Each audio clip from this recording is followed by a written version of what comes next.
1923 में लाला तनसुख राय रईस आजम ने रावलपिंडी में अपनी बेगम की याद में ये मंदिर तामीर करवाया था।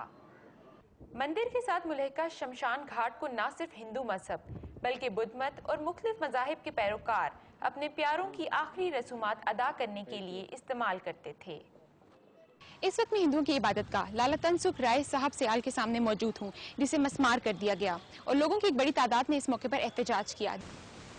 रावलपिंडी के इलाके जावेद कॉलोनी टीपू रोड में वाक़िया इस 87 साल कदीम तारीखी इबादतगाह को गिरा दिया गया। 2 कनाल पर मुहित ये इबादतगाह शमशान घाट से मुंसलिक है।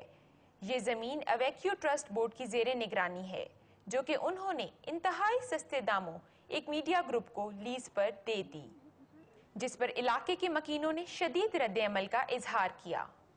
हम लोगों का मुतालबा है हुकूमत से कि इसे डिमोलिश ना किया जाए, इसे ऐसा ही रहने दिया जाए और उन लोगों की जगह यहाँ पे जहाँ पे वो इबादत करते हैं, शमशान घाट है उनका जलाते हैं, अपने रस्म और रवाज पूरे करते हैं, ये जगह यहीं पे रहनी चाहिए, इसे अपनी जगह से हिलाया ना जाए। हमारी ये मुतालबा है हुकूमत से भी और उनसे भी कि चले वो जो हम बनास बनाते हैं यहाँ पर इसी को कायम रखा जाए, मंदिर को ना गिराया जाए, क्योंकि आज हम मंदिर गिराते हैं कल हमारी मस्जिदें गिरेंगी।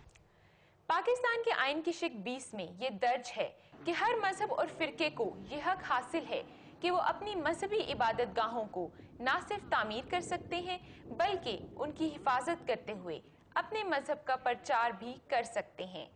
लेकिन बाइसे तशवीश बात यह है कि इन अफराद के आइनी हकूक का तहफ़्फ़ुज़ एक सवालिया निशान बन गया है। Anisa Ilyas, Dawn News, Rawalpindi.